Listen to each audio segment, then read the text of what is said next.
What's up everybody, it is I, Hero Vanjan. Welcome to another Go Battle Ultra League video. Today I've got a pretty nice set for you guys, pretty nice, I did okay. But the nice thing about this set is that there are some examples of taking back the win when you lose the lead matchup. This is actually a topic that I find very interesting and also very important because it's scary to lose the lead matchup in Go Battle League. It's a competitive roulette, guys. You hit the thing, bam! Your Swampert is aligned to a Venusaur right off the bat. Like, dude, now there are some things that you can do to maximize your chances of getting the win. But the thing is, nothing is guaranteed because this is Go Battle League, guys. It's really random sometimes. So you never know what you're gonna encounter out there. But, you know, just knowing these principles will probably help you out. Now, this all starts off with an effective team composition.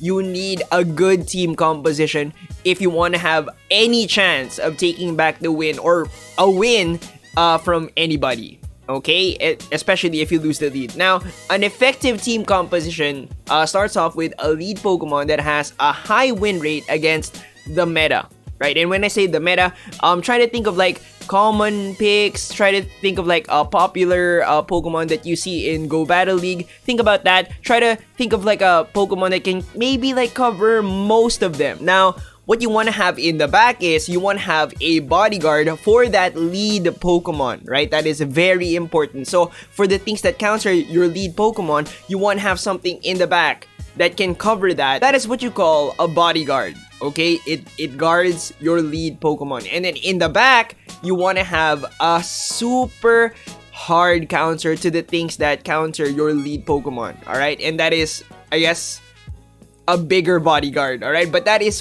your basic effective team composition, right? A high win rate lead, a bodyguard, and a hard counter bodyguard. Alright, so you have to understand your lead Pokemon very well. So question, guys, this is the team comp that I used in the first match, alright? What's wrong with it? What is wrong with this team comp right here? Let me give you the answer, alright? The answer is that I don't have a super hard bodyguard for Swampert, alright? I don't have something that really hard walls things that beat Swampert here, okay?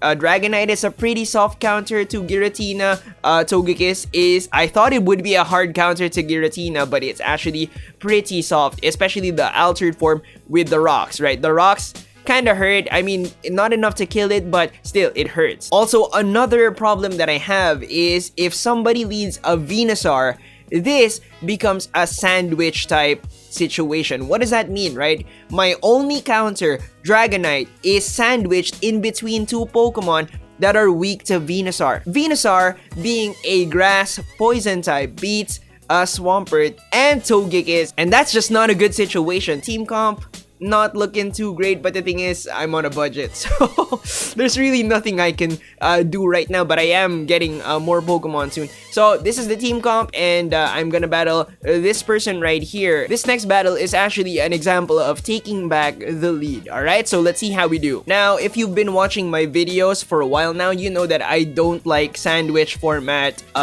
team comps, but this person played the sandwich really well. So I have the lead situation right now. I have Togekiss on Swampert. Togekiss beats Swampert, plus he actually opts not to block this ancient power, right? So this is actually pretty smart. So what he's doing is he's trying to squeeze out the most that he can from that first Pokemon without giving too much of an advantage, right? And then out comes Charizard. So if you think about it, right, his lead was Swampert, his second Pokemon is Charizard, and you're gonna see that his third Pokemon is, wait for it, Giratina.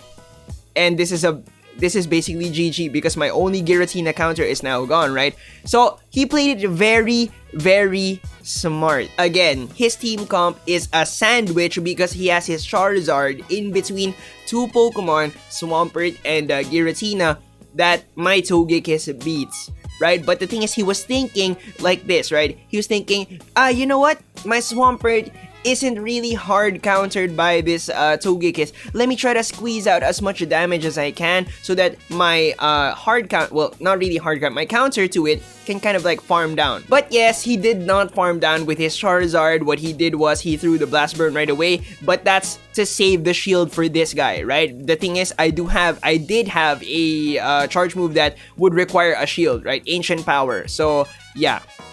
GG. Alright, so we have 2 losses. This next clip is actually me just getting lucky. There are some principles that we can talk about, but it's honestly me getting really lucky with Go Battle League. Again, anything can happen in Go Battle League. You can encounter like so many different Pokemon, and you know, honestly, I feel like nobody has the dust to really build like solid teams. Alright, so it starts off with a horrible lead matchup. I swap to my Dragonite. Now, the way that you can take back the win here is if you beat this swap-in match. Alright, if you beat the swap-in match, then you can align, then I can align my Togekiss to his Shiftry, which would be amazing. Now, my opponent here does something kinda not great, and that is he double blocked his Magneton. Honestly, I don't know how squishy Magneton is in Ultra League, so I'm not really sure if Dragon Claw would have killed it, but he's trying to maintain that switch advantage so he can keep his Shiftry on my Swampert. But what I did was I farmed it down, and since I have Earthquake, if I had Sludge Wave, this thing would be dead, right? But since I have Earthquake, I can like pop it, and since he double blocked, he's now naked, right? I throw it, and then I swap right away because I know that the charm damage is... Did you see that chunk? Bruh, that was a chunk. And that is basically how I was able to take back the lead, right? Honestly, my opponent knows what he's doing, right? Like, he was trying to maintain that switch advantage, but yeah, I guess things didn't really work out for him, but he was trying to keep up with the principles. I'm pretty sure he knew what he was doing, but that's the nature of Go Battle League, right? You don't know what you're gonna encounter out there, okay? So yeah, it just worked out for me. But what I want to emphasize, right? The lesson that I want you to learn is if you lose that switched in, locked in matchup, which a lot of PvP YouTubers, me included, emphasize is the most important matchup. If you lose it, it's still not a GG. Alright, you haven't lost yet. You can actually farm down that locked in Pokemon to maybe, hopefully, burst through your counter, right? So it still gives you a chance. It is a possibility. But again, nothing is guaranteed. This is a disgusting sandwich format situation for me. I swapped to my Togekiss, just hoping, praying that he would swap out. He swapped out into Swampert. This is amazing. I can actually fight and win this lead matchup. Well, this switched in matchup and keep the switch advantage, which is big, right? But something happened. I thought I could tank this Hydro Cannon, and I did not. So do I lose? We'll see, okay? So I'm following the principle. If you lose a switch in match, look for a Pokemon that can farm down. Okay, I used my Swampert because I don't want to reveal my my Dragonite in the back. I throw the Earthquake to try to burst through my counter here, hit it, and then I swap to my Dragonite. I thought this was a Sludge Wave. Have you seen what actually Sludge Bomb. Have you seen what a Sludge Bomb does to Dragonite in Ultra League? This thing is not tanky, but this is so nice. This is friggin' great. Plus, he didn't use one of his shields, which is just Alright, so, you know, I commit to the farm down, the fast attack, because the Venusaur in the back is basically dead, right? So I can tank one. I know I can tank one Dragon Claw. I cannot take 2 Dragon Claws, but GG. So yeah, for that 4th match, mistakes were made on both ends because I should have kept that switch advantage. I should have tried to keep that switch advantage, right? But it is what it is. It worked out, right? It worked out. Now, this last clip is just me trying to maintain my switch advantage, which is very important. If you do get the lead like this, and this is very important because this thing wrecks both the Pokemon in the back, right? I have Togekiss, Dragonite. I have to maintain the switch advantage to keep my Swampert locked into what is this Pokemon called again? Sizar. I know what Pokemon are named, dude. Oh my god. Okay, so he swaps to his Swampert. I swap to my Dragonite. Now he's gonna be able to get 3 Hydro Cannon, so I definitely have to block one. Okay, so, I'm learning stuff. Guys, Ultra League is basically brand new to all of us battlers, PvPers, right? For people who actually have been PvPing for this whole time, right? Ultra's new, and we're still trying to figure stuff out, so I'm still trying to learn. Block the Hydro Cannon just to maintain that switch advantage. Very important. I am gonna throw the Dragon Claw, but he got to his charge move first. I'm not gonna give that shield advantage, okay? And yeah, he actually got the boost, but I still went for just a couple of fast attacks before I throw the Hydro Cannon. Very important, right? Look out for signs like that.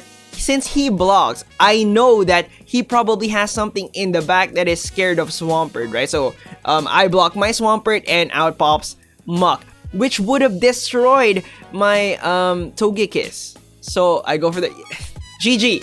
So yeah, that's gonna be it for the video. We definitely learned a lot of stuff in today's video, right? One, the classic way of taking back the lead is you win the switch-in match, right? If you lose the lead, you swap in something that can hopefully maybe win that switch-in match, and if you win that switch-in match, you can get your lead aligned to something else, right? Which is the classic way of doing it. And also, the unconventional way of doing it, which is if you lose the lead matchup, you can kind of bring in something to farm out what's left of the switched in Pokemon so that you can hopefully maybe burst through your counter. I'm working currently on getting more Pokemon. I'm grinding the dust and I'm trying to build more Pokemon so that I can add more variety. It's not just the same 4 Pokemon. I will get more soon, alright? But before we go, I just want to throw you over to the speediest chief right there who made a video on one Pokemon that I will for sure build, Venusaur.